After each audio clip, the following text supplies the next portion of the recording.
Hi, this is Will Summers again.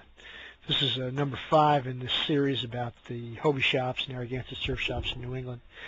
And I promised last time that I'd talk a little bit about girls surfing and give you some music about that. So I'll do that. But I also wanted to point out that one of the keys was letting the world know who New England surfers were, because we thought we had a really good thing going. I mean, there's great surf here. Egypt Beach, that's as good surf as there is anywhere. Second Cliffs, South Shore, Point Allen Breaks, a bunch of other places, North Shore, same thing. So Boston area has good surf, Rhode Island has great surf, New Hampshire, Maine.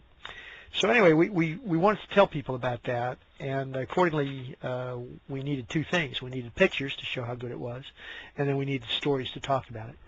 So some of the early surf photographers, I know you guys remember George McDonald. Never forget him running around the contest yelling at his wife Pat, "Get the Nishika!" You know, he was always had a bunch of cameras. Ronnie Pare, who worked with us in the shops, was a very good photographer. Did some of the photography for a story that I wrote for Surfer Magazine. And there was a guy named Rob McCall, and Robbie took some good photographs too, and a picture of me particularly that I'm going to try to get up on the site that we always liked. It ended up being in Surfing East with some other stuff about Rhode Island, Massachusetts, New England surfing. Anyway, but the story that we did in the Surfer was called Little Rhode Island is Big on Surf, and it was a pretty good story. In 1967 was an article that had a picture of Phil Edwards on the cover, and then we were featured as the East Coast story that time. And some great waves in it, some great surfing. It was kind of a fun thing. I mentioned also in earlier things how important the women were, particularly Cindy, Betsy, Annie, Beth, a bunch of other ones, Nancy Buchanan, on our team. So we always were talking about surfing. And let me play a couple songs, I think, around that. One is you'll recognize is from the Jan and Dean called Honolulu. And it was interesting. Rel's son, when she was interviewed before she died, said that they liked the Beach Boys better. I'm sorry, like Jan and Dean better than the Beach Boys. And I think that was because of songs like this, which really talked about girls actually out in the water. So that, and then I'll play Shoot the Curl. Queen of the surfer girl, she's got stars in her eyes and knots on her knees now. Her crazy red ship really sways in the breeze now. Riding down a heavy, you're lying in the sand. She's the hippest surfer girl in the land, and she's mine. Honolulu, she's mine. Honolulu, queen of the surfer girl. Well, she handles all the big ones every year at Minnetonka, and all the surfers know her from Rickman to Baja. When the beach is quiet and you know we're out of luck, we pray for surf, I'll make it happen, no truck. Just me and Honolulu, me and Honolulu, queen of the surfer girl.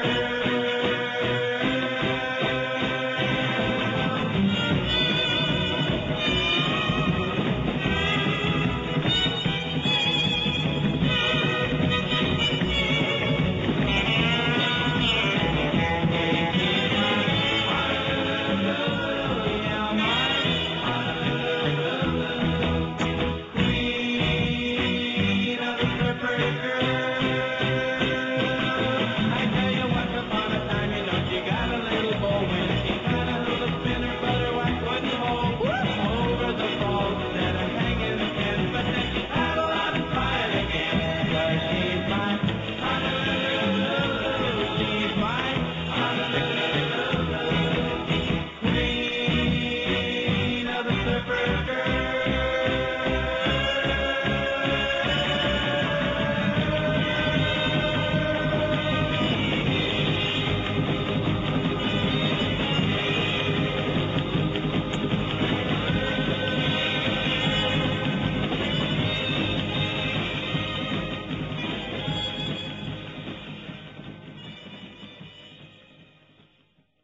So there were some good surfers in Hawaii and elsewhere who were women.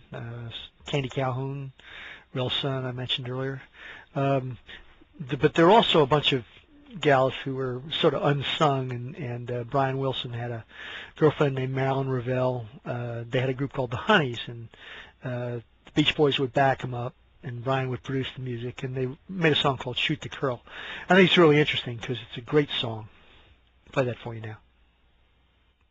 We're gonna ride those boys right out of style. We're gonna shoot the girl 1 clear mile. The surfers have been spreading all over town. That's the honey trail surfing just getting around. Well, we've got news for our key friends. Yeah, we'll outstrip them to the end. We're gonna shoot, shoot, shoot the girl. We're gonna shoot, shoot, shoot the girl. We're gonna ride those boys right out of style. We're gonna shoot the girl 1 clear mile. We're not being sloppy, but we have to admit that the honey trail surfing is the daring step.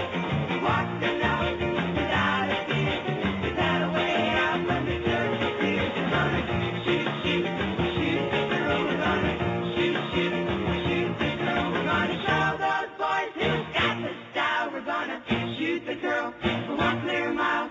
Early in the morning we'll be riding the song to the surface paradise, singing our song. Going to the beach, we'll be surfing bound. We'll surf all day till the sun goes down. Now we're heading home, and we have to say that the honeys and the surfers are here to stay. The surfing is a race for everyone. So come along and surf, and you'll have some fun. We're gonna shoot, shoot, shoot the girl. We're gonna shoot, shoot, shoot the girl. We're gonna ride those boys right out of style. We're gonna shoot the girl 1 clear mile. We're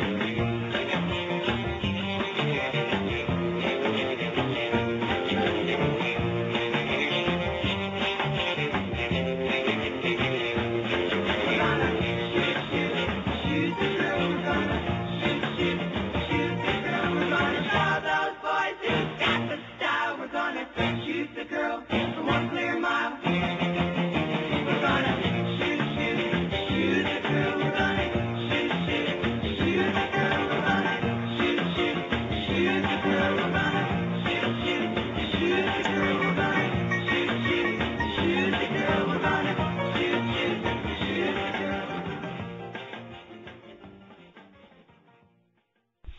So 1966 record, got a good sound.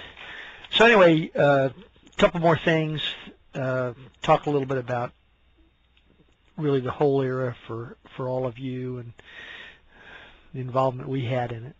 Thought it's interesting you called some of the gals on the beach the cupcakes, but you were surfers, and many of you were good. And ever since the movie Blue Crush, more and more women are into surfing and out in the water. It's a great thing.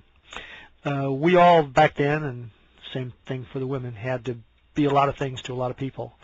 So in our case, we made surfboards, we sold surfboards, we wrote stories, we showed movies, and the other thing that we did, which was really kind of early, was we were very involved in what today is just huge, which is skateboarding. So Ronnie and I made skateboards. They're called Summers and Party skateboards. I have one. I know there's probably made a couple thousand of them sold around. I remember riding down Beacon Hill in Boston on rock wheels, basically wearing my wheels out from the top of the hill to the bottom. Went out to Pennsylvania when I got out there, and I was landlocked for a while. I skateboarded so much I think I wore out those skateboards too. But I wanted to talk a little bit about the skateboard team that came from California. There were several kids. There was Davey and Stevie Hilton, Woody Woodworth, who went on to become a great surf photographer, Torger Johnson were the 4 kids, and their manager was a guy named Dave Rockland. And I talked a little bit earlier about how they got so involved at Nantasket, surfing Nantasket Park. They just loved it. But I remember the thing when they first came here was coming into the Logan Airport, and they had to change their wheels. They had rock wheels on their skateboards, and they sat down right there and put gel wheels on them so that they could skate out through the airport and walk the boards. And they did their tricks and showed them down in Hull as well. So, as I said, we did a little bit of everything. It was kind of an exciting time, and I'm just going to leave you with one more song from the Beach Boys, and it's one that you're all familiar with, All Summer Long. And God bless you all again, and hope you have fun all summer long, and I hope this our reunion is just the start. All the best.